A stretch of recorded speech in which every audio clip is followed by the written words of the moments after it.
Hi friends, welcome to Srilatha Lakshmi. Please మన channel first time చూసినట్లయితే subscribe చేసుకోండి. అలాగే వీడియో నచ్చినట్లయితే లైక్ ఇచ్చేసాను ఫ్రెండ్స్. ఈరోజు ఒక మరికొత్త విషయాన్ని అయితే మీతో షేర్ చేసుకోవాలని చెప్పేసి ఈ వీడియో అనమాట. మా పెద్దవాడైతే స్కూల్కి వెళ్ళాలని ప్రతిసారి కూడా మారం చేసేవాడు. కానీ ఈరోజు మాత్రం యాక్టివ్గా నా ఇద్దరు కొడుకులు మాత్రం చాలా హ్యాపీగా రెడీ అయ్యి స్కూల్కి అయితే వెళ్ళారు. సో అందుకోసం అని చెప్పేసి వీడియో పెడదామని చెప్పేసి ఫస్ట్ డే కాబట్టి కొంచెం యాక్టివ్గానే ఉన్నారు. ఇంకా ఫర్దర్గా చూడాలి నెక్స్ట్ డే ఎలా ఉంటుంది అనేది. సో అదే దాని గురించి అయితే నేను చాలా హ్యాపీ అనమాట. ఫస్ట్ అయితే ఇంట్లో నాతో పాటు దీపం పెట్టుకున్నాడు, దేవుడికి దండం పెట్టుకొని. అలాగే మేము చాలా బాగా నమ్మే దేవుడు అంకమ్మ తల్లి. ప్రగాఢంగా నమ్ముతాము. మేము కోరిన కోరికలు నెరవేర్చే వాళ్ళుగా కొలుస్తాం కాబట్టి. సో అందుకోసం అక్కడికి వెళ్ళి తీసుకెళ్ళి దీపం పెట్టించి కర్పూరం వెలిగించి అమ్మవారి ఆశీస్సులు అయితే తీసుకొని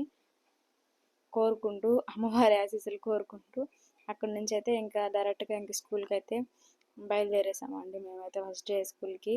సో అందుకోసం వీడియో పెట్టాలని చెప్పేసి ఇన్ని రోజుల నుంచి కూడా అనుకుంటున్నాను. ఈరోజు ఫస్ట్ డే కాబట్టి నేనైతే వీడియో అయితే సెండ్ చేస్తున్నాను. సో కంపల్సరీ నచ్చితే లైక్ ఇవ్వండి ఫ్రెండ్స్, అలాగే కామెంట్ బాక్స్లో కామెంట్ చేయండి. సో నెక్స్ట్ వచ్చేసి నేను శారీస్ బిజినెస్ చేస్తున్నాను, కానీ ఏదో ఆన్లైన్లో 1-2 ఆర్డర్లు వస్తున్నాయి, బాగానే ఉంది బిజినెస్. అంటే ఈ వీడియోస్ అన్నీ కూడా ఎందుకు పెడుతున్నా అంటే చాలామందికి ఇది తెలీదు. ఏదో ఒక్క వీడియో వైరల్ అవుతున్నాయి, కొన్ని వేల వీడియోలు పెట్టాల్సి వస్తుంది. ఆ వేల వీడియోల్లో చాలామంది కూడా అర్థం చేసుకున్న వాళ్ళు ఉంటారు, అర్థం చేసుకున్న వాళ్ళు ఉంటారు. సో వాళ్ళనైతే నేనైతే పట్టించుకోను.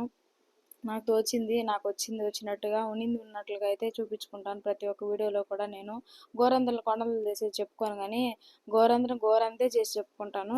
ఎందుకో తెలియదు ఈరోజు అయితే తెలుగు అంటే ఫస్ట్ డే కాబట్టి తెలుగు అలంకారాలు, అతిశయోక్తి అలంకారం దీన్ని అయితే అంటారు. సో అదైతే గుర్తొచ్చింది. Thanks for watching. Bye friends.